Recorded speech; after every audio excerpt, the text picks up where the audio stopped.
राजवीर की शादी को 4 साल हो गए थे। उसे ऐसा लगने लगा था कि अब वो बच्चा पैदा करने के लायक नहीं है। इसलिए अपनी पत्नी रश्मि से बोला, तुम कोई ताकतवर मर्द तलाश कर लो जिससे हमारा खानदान आगे बढ़ सके। रश्मि ने राजवीर के होठों पर हाथ रखते हुए कहा, चुप रहो, ऐसा मत बोला करो, हम बिना बच्चों के ही रह लेंगे। तब राजवीर ने रश्मि को समझाया, अरे शास्त्रों में लिखा है, औलाद पाने के लिए गैर मर्द का साथ लेने से कोई गलत नहीं होता है। कितनों ने ही किया है। अगर विश्वास नहीं हो रहा है तो पंडित से पूछ लो। रश्मि ऐसी बातें सुनकर अपने सिर पर हाथ रखकर कहती है, अरे चुप हो जाओ पंडित के पुजारी।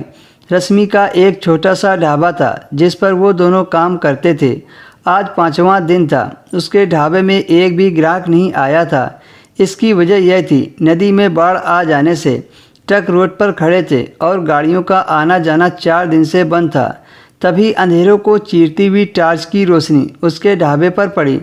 रश्मि आंखें मिचमिचाते हुए देखने लगी। पास आकर पता चला कि वो आदमी ढाबे की तरफ चला आ रहा है। वह टार्च वाला आदमी ट्रक ड्राइवर था। उसका नाम जयपाल था। जयपाल आकर ढाबे के बाहर बिछी चारपाई पर बैठ गया।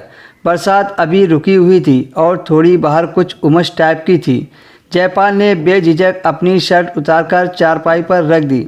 वह गबरू जवान था। लैंप की हल्की रोशनी से उसका गोरा बदन चमक रहा था और रश्मि को भी अब उम्मीद लगी कि आज कोई ग्राहक हमारे ढाबे पर आया है। जब जयपाल की थकान थोड़ी कम हुई तब उसका ध्यान ढाबे वाली रश्मि पर गया। वह आवाज़ लगाकर बोला, क्या भाई, कुछ रोटी वगैरह मिलेगी? हाँ, तो लगा दीजिए दाल फ्राई और रोटी। रश्मि ने फटाफट भट्टी पर दाल फ्राई की और कुछ ही देर में वह तवे पर गर्मा गर्म रोटियां पलटने लगी। चारपाई के पास छोटी सी टेबल लगाकर रश्मि ने खाना लगा दिया।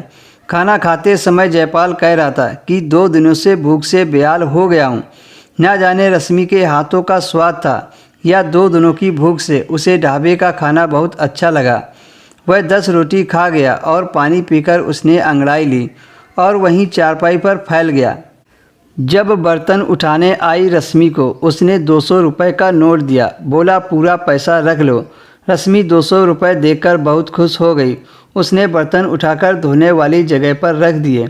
रश्मि फिर से भट्टी के पास जाकर बैठ गई।